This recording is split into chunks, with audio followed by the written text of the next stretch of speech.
Welcome aboard, everybody, to another edition of the Global Dashboard, keeping you up to date and helping you climb the learning curve on all things global. As always, I'm your host, Ellis Cannon, and joined, as always, by our global expert, Dan Joseph. He of more than 20 years experience around the world doing business, and a lot of that in China. As always, we'll start with our news roundup. We've got China financial problems dominating a lot of the news, Afghanistan and its ongoing and political issues, and every other problem between the U.S. and France that I could think of. There is certainly a lot there for us to get into. Yeah. There's no shortage of things to talk about. How true. It's funny, as we like to remind the audience every show, not to be repetitive, but we started this program because we think the world's getting more difficult and more dangerous, frankly, for big reasons. One, the advanced economies are hobbled mostly by this huge mountain of debt that's kind of slowing economies, making it harder to respond to global issues. Two is the rise of China, 1.4 billion people. For 20 to 30 years, they were reforming, becoming more like us. Now they've turned it all back. They're integrated in the global economy, but we're adversarial on national security and other issues. Extremely difficult to manage that. Three, the rest of the world's not doing real well. 85% of the people in the world live on less than 25% of what we have. 40% on less than 5%. And those places tend to be cauldrons of instability, terrorism, problems. And then finally, the world just keeps getting smaller. We invent technology that makes it smaller. So all of these problems keep coming closer to us. And so, what do we have here today? We have financial contagion in China impacting us. We have problems at the southern border because Mexico and South America and Central America are unstable and not advancing. So it's exactly what we're talking about. It's why we started the program, and these problems just keep creeping up. And I think that those four silos, if you will, just continue to get filled. That's why. Yeah, that's right. If they were areas of focus for us and interest, and we had a stretch to maybe fulfill them, it would be different. But my goodness, literally within a week, easily within a week, we have material on almost all those. So let's get started with Afghanistan. Most of the focus here over the last week, I want to think, is the U.S. Central Command admitting it got it wrong with the drone attack, something we did spend some time with last week. Yeah, first of all, the drone strike is barely starting to play out now. Now we've got the admission by the U.S. It damages our reputation. It makes the withdrawal seem even more hectic and poorly executed. We'll see how the Taliban uses that, and ISIS and Al-Qaeda and everybody else, for recruiting in the months ahead. But that's obviously, in addition to the human toll, that's a heavy political diplomatic price to pay. The other two big stories coming out of Afghanistan. First of all, the humanitarian crisis continues. We're talking about, 40% of their economy was aid before we pulled out. That's all dried up. We frozen $9 billion in their assets. So getting them back, just feeding people, increasingly is becoming a challenge. The UN, other countries are getting engaged, and we're going to have to be part of this because we can't withdraw and then have the people suffer. But that continues to unfold. No clear end in that. I thought it was interesting. There was an article. India sees $2.7 billion worth of opium shipped out of Afghanistan just in the last few weeks. $2.7 billion. That's more than the aid that's been committed so far. And they're going to miss that payment because that's been confiscated. The Taliban has said they're going to outlaw opium production. Let's see if they can do that and keep the economy going. It's going to be a challenge. The Taliban's got a lot of challenges.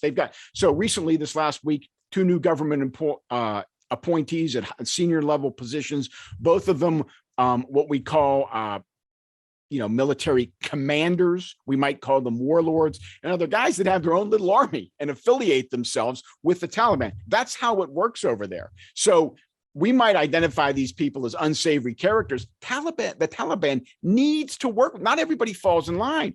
These guys control their own little region, their own little army. They partner. They want positions. They want patronage. So we see the Taliban doing that because they have to make those compromises to stay in power. On the other hand, we've had two or three terrorist attacks from that ISIS-K organization in different parts of Afghanistan. So maybe the resistance isn't done. Sometimes I think these tribes or these groups, they kind of rope-a-dope, go into hiding until they're ready to strike. So we're a long way from seeing, at this point, how the Taliban's going to be. If it makes too many deals with warlords, maybe it can't be as nice and friendly as it wants to be. And who knows how much strength ISIS and Al-Qaeda and other groups are going to have. So the Taliban is short on money, and at this point, uncertain of a lot of its friends, and international friends are few and far between because they want to see what's coming. So still a lot of potential for instability over there and maybe violence. And ultimately, from the American point of view, does it descend into a point where we've got armed groups, staging, creating compounds to stage attacks against us and our interests? It's still early to tell that, but that's not out of the question. Maybe just as an example that I read today that the political and military sectors, leaders of the Taliban are not getting along. I believe the New York Times had a piece, and maybe there might have been a fist fight amongst them. And I'm not making this up. I mean, there's some talk about, well, do we talk to the United States? And the military has a totally different point of view. Let's talk about China. The real big focus obviously has been on Evergrande, and give us the overview. Well, since we talked about it last week and saw it coming, frankly, that was Friday. On Monday, markets around the world, including the United States, tanked down by 2% in one day, reacting to the chances of real estate issues in China, bankruptcies leading to kind of a global contagion. Most analysts would agree kind of with the position I articulated last week, which is that this probably won't become what some are calling a Lehman moment, because China has plenty of money to shore up whatever debtors this might impact if they need to. On the other hand, there are now reports that China is, because this is a huge company, Evergrande, $305 billion in liabilities. They're warning municipalities and provincial municipal governments that they need to prepare for what might happen, what is in the days ahead, the impact of this, as some people are going to protest, they lose money, as certain institutions who have lent to Evergrande aren't going to see payment in full. So they're gearing the country up to say, listen, we're not going to underwrite every loss relative to this. We're going to prevent, it seems like what they're saying is, we're going to prevent a market collapse, but people are going to lose money here. They're going to let the market take its toll, which frankly, on the one hand, that's a good sign. And it might also indicate that they're going to stop piling on all the debt. So that's all long-term good, frankly. But in the short term, what it really means is if China's going to no longer be pumping money into its real estate market, that's going to slow China's growth, which is going to have an impact on global growth. So at the end of the day, that's what this debt buildup does. It ends up dampening growth. This can end with something less than a collapse, but the Chinese real estate bubble was not going to go on forever. It has to come into an end, and there will be repercussions. If everything else was going well in China's economy, if they were continuing to reform and grow in other areas, this would be more easily absorbed. But when you take a look at the big picture, the growth has been slowing, reform has been stopped for all intents and purposes. There's an overall debt buildup that goes beyond the real estate sector. It's just, all we're doing here, there's no good news. It's just saying how bad is the bad news. And there's no doubt it's going to, if China keeps going down this road, it's going to become a less and less friendly investment environment, and companies are going to be less willing to invest there because they're going to be losing money. China can turn all that around with some great policy decisions. I'm not expecting that anytime soon. And Dan, in addition to that, we've seen and discussed a lot about heavy-handed regulatory decisions and policies coming out of China. Not everything China is trying to do regulatorily is a bad idea. The way they're doing it, kind of arbitrarily, without a lot of transparency, sudden announcements, that doesn't show a very deft hand. And some years ago, I've been in China for a while, they were trying to become a little smoother at that. They don't seem to be very concerned. They make an announcement one day, and the education stocks, they outlaw private tutoring education stocks fall 50% in one day. They've fallen more since then. So that kind of arbitrary hand and regulatory crackdown, it doesn't help them, but it's all cumulative. It starts with the lack of reform. That's their core problem. The only reason they've grown to this point is becoming more market oriented.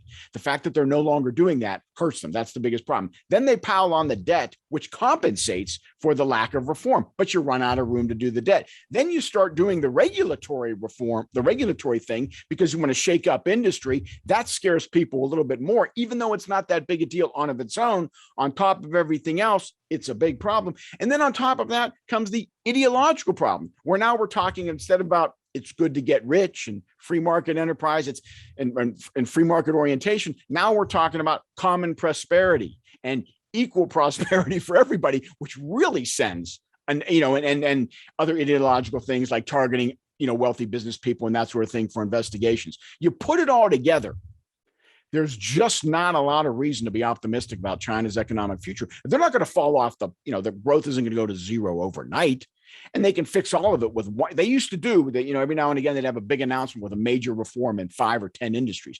If they did that, everything would change like that. But they just don't seem to be disposed, and I wouldn't expect them to do that.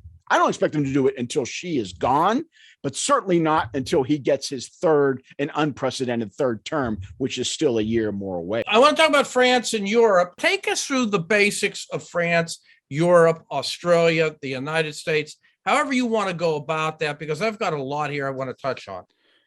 Well, we touched on this last week. The U.S. inks a deal in cooperation with the UK and Australia that they're going to use U.S. technology to make submarines. Turns out France already had a similar deal with Australia. We didn't give them forewarning. Plus, we're basically canceling a $60 billion contract that meant a lot to France. So this is just kind of piling on. The French defense minister made a comment that this looks like Trump coming on the heels of not giving NATO and France and Germany and the rest of the countries any warning about our approach to Afghanistan. It's just more and more pressure on that Atlantic alliance, which frankly is important. And so now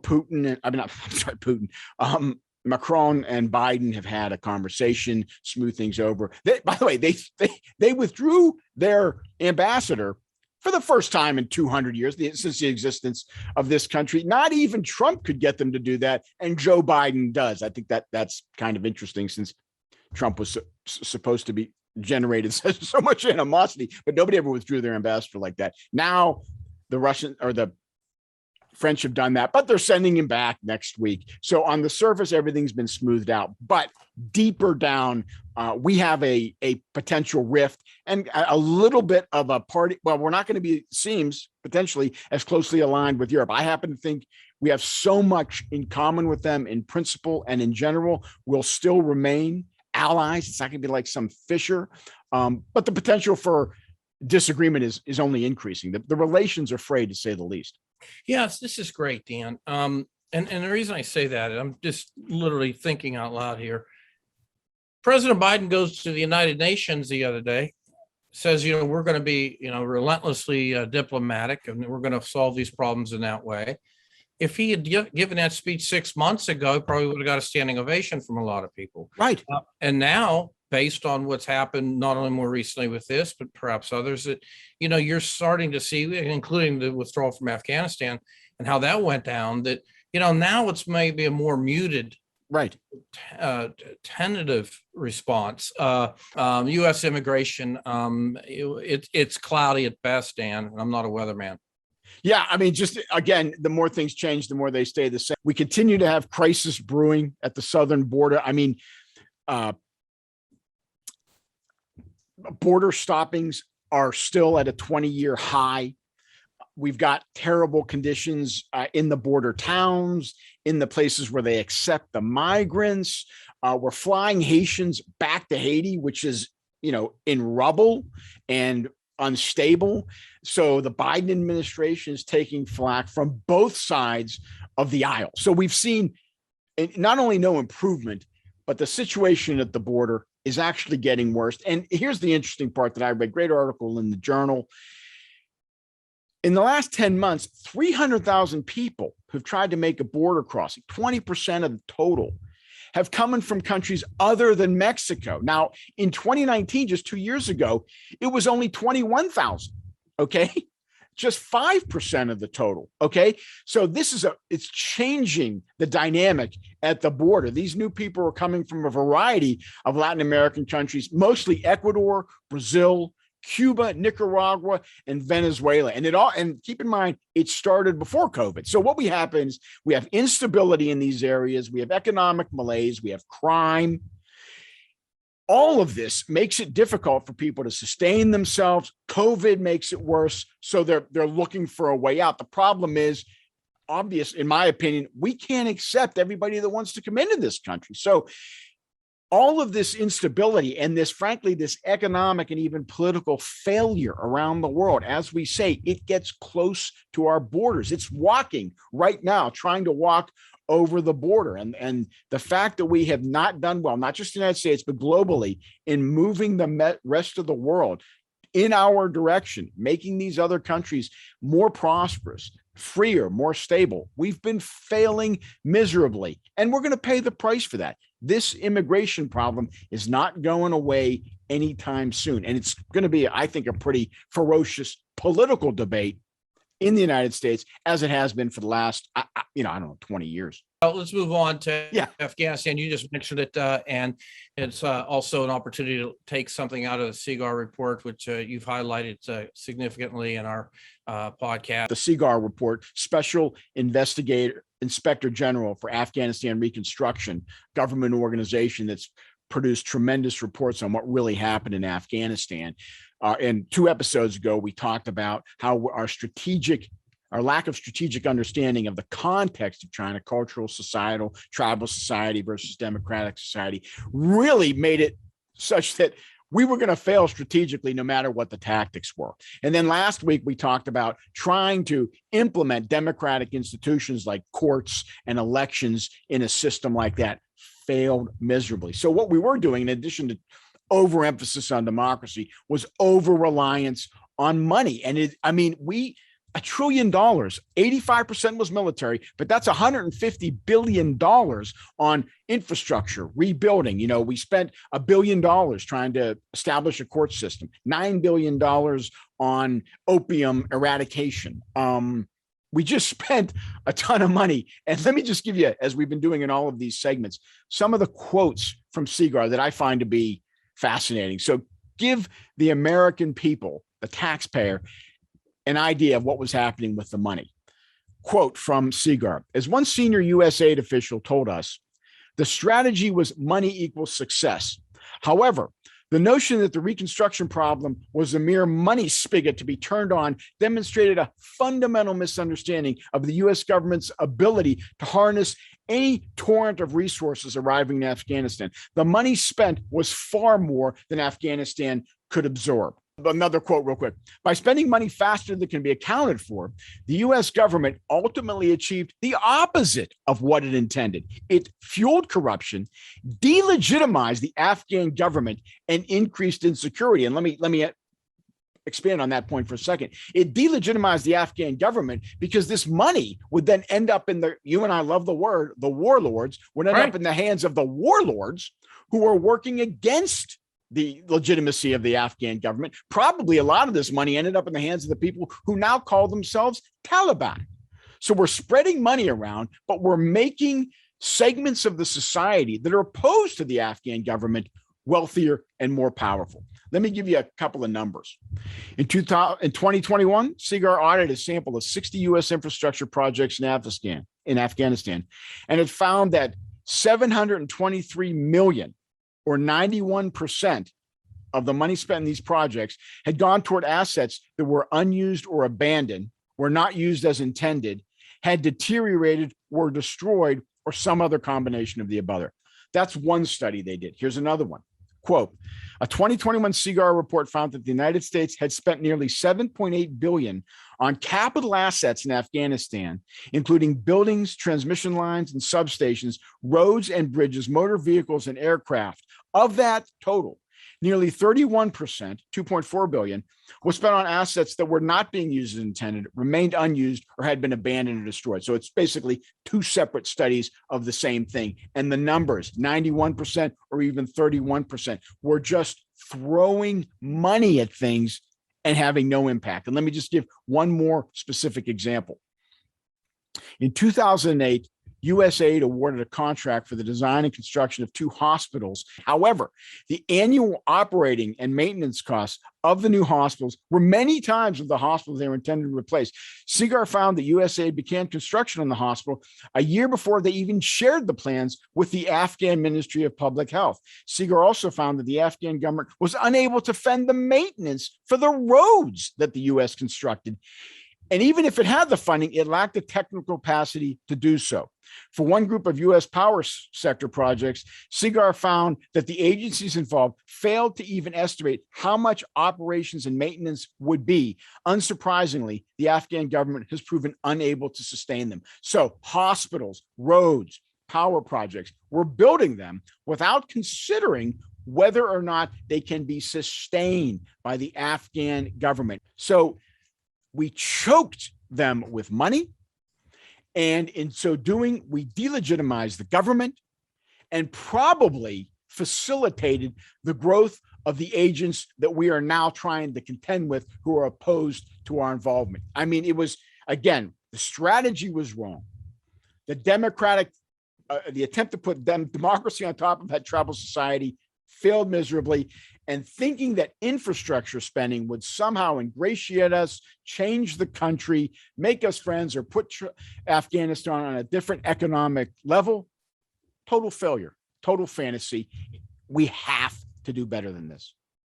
Well, Dan, those are stunning. I mean, those are the type of things that people hear, read about, and hopefully get upset. You know, it's not our first rodeo doing that, Dan, and that makes it more infuriating. Yes. When you start talking about having too much money, I mean, can you imagine sitting around a table and someone saying, "Man, we have too much money here"? Oh, I've got quotes here. It's funny you should say that. A former senior USAID official told SIGAR, "I talked to infantry commanders and asked what they need, and they'd say, turn off the money. We're having to look for people and projects to spend money on."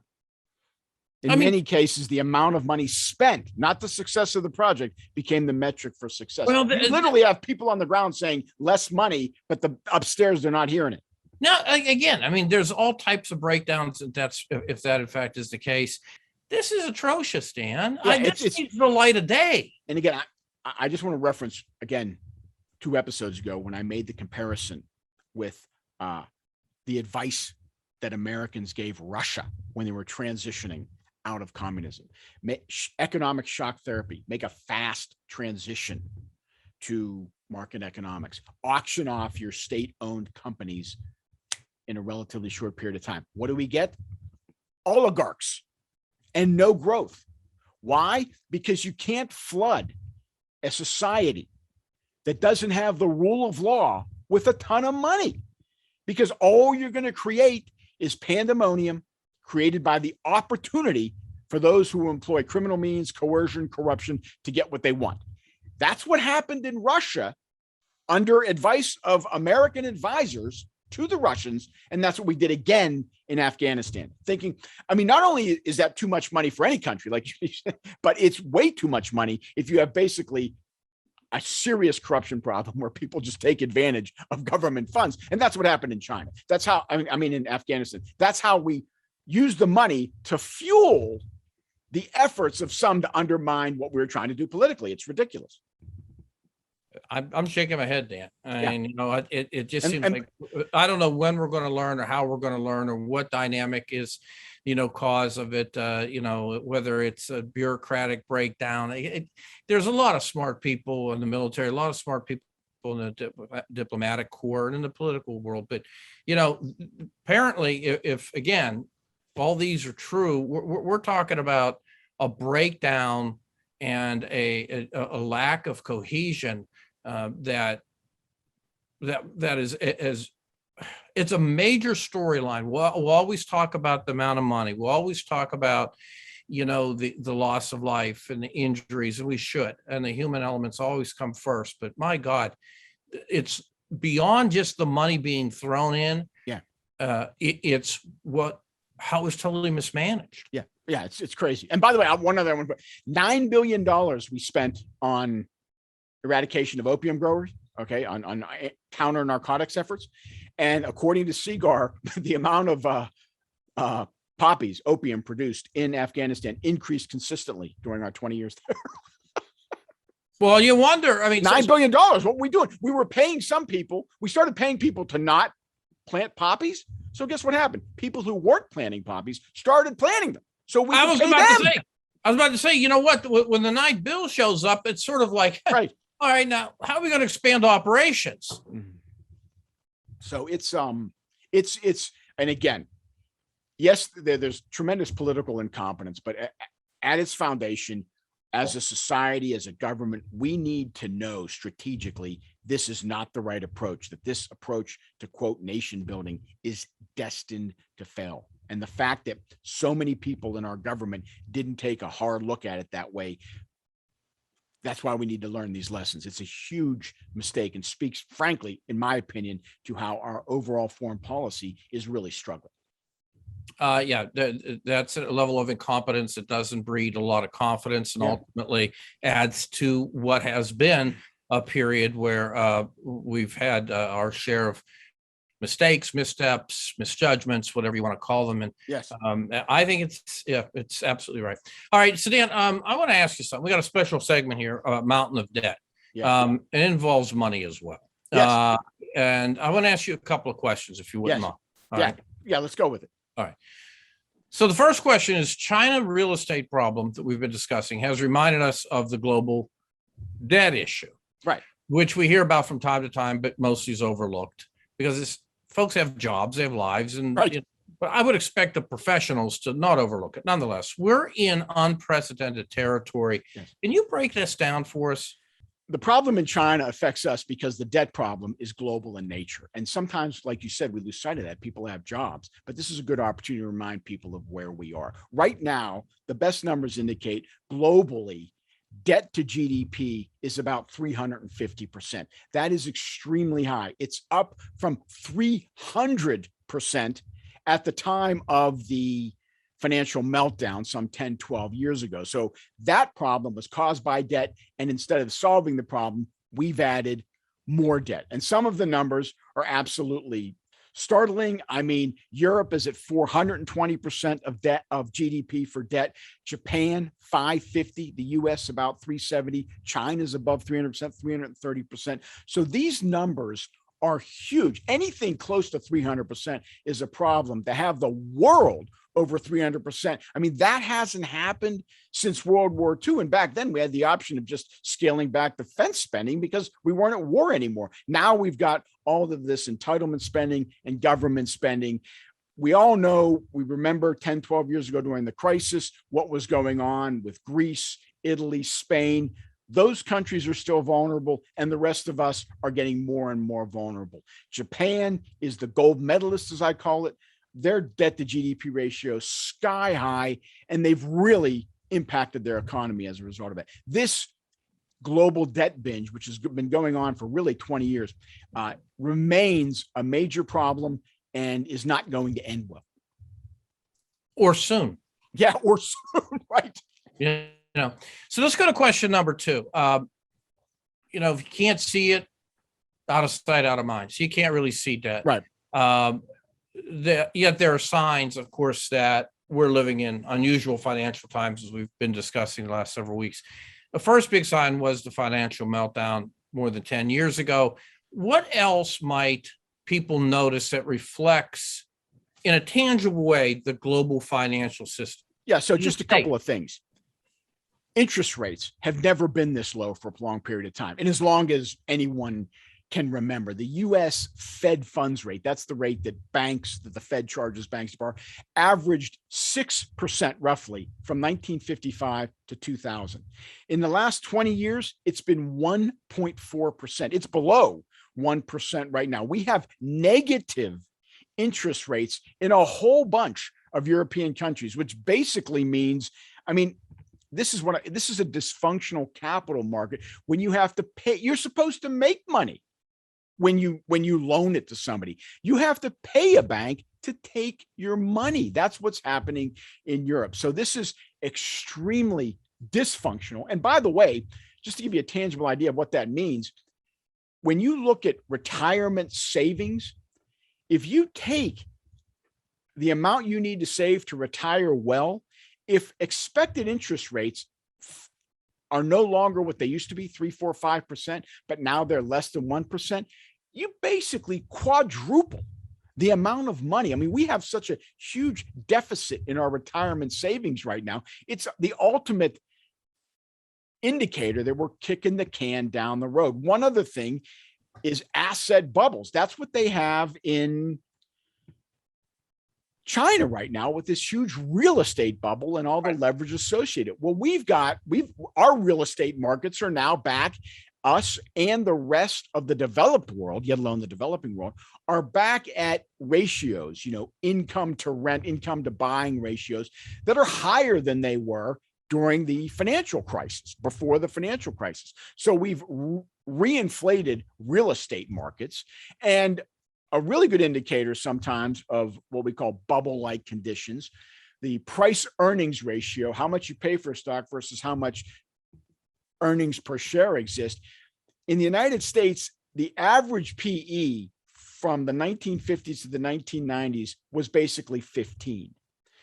From the 1990s through the 2010s, it had increased to 25. Now, in the last couple of years, it's gone all the way up to 35. The average price earnings ratio on the S&P 500, more than twice what it averaged for basically 50 years. This is a bubble market. It can't stay at that level forever. So when you look around, and there's other indicators, commodity prices, other such of things, but what a lot of people, all they do, they borrow money for their mortgage. That's all they know. We are living in an era of extremely dysfunctional capital markets because we've got this debt party that is not going to end easily. And as you said, not going to end soon. All right. So this week, speaking of, we saw the market drop like 2% or so in one day. You mentioned earlier because of China. And then we get this commentary that this is the Lehman Brothers moment. How bad is this? What should people expect? Well, here's what you're going to hear. Okay. Opinions all over the place. So the bottom line is there's going to be negative impact. There's going to be negative economic impact. There's nothing we can do about it. Now, it used to be when you had this type of situation, you'd have a stock market collapse. But frankly, I think with integrated capital markets and technology and how the Fed now operates, they can largely avoid that by flooding the market with money. That doesn't mean there's not going to be a major correction. There could even be a collapse. But you'll hear people saying it's time to buy gold or Bitcoin, everything. Well, I don't know that there's necessarily going to be a collapse. By the same token, on the opposite side of the collapse, people, is that, hey, everything's under control, inflation is low, PE ratios bounce around in the stock market. The real estate issue relates more to the demand to move out of cities. There are other factors to consider, but no, this isn't, quote, under control. This isn't a small problem. It's a big problem. And I just mentioned inflation, by the way.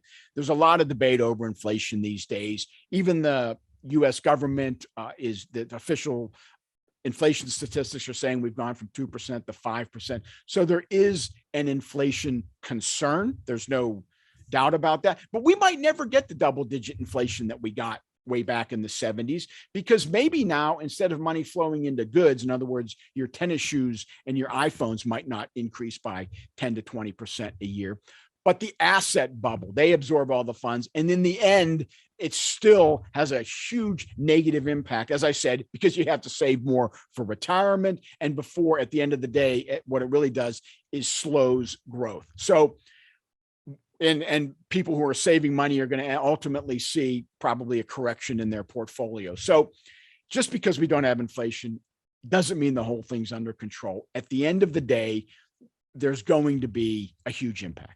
I want to ask you one last thing. Long-term impact, I think you've pretty well hit it, but nonetheless, you got something there? For advanced economies, the average growth rate in the 1980s was 3.1%. In the 1990s, 2.7%. In the 2000s, 1.8%. In the 2010s, 2%. Okay. Going from average growth of 3% to 2% is a big deal. It changes the level of opportunity, the level of income growth. You wonder why we're getting less income growth. So the biggest impact is slower growth. Now, as I mentioned before, it also impacts retirement savings. It means you make less money on what you save. Probably the best analogy point we could make is Japan. I mean, Japan is out ahead of this. Their debt to GDP ratio, government debt, like 250%, total debt, 500+%.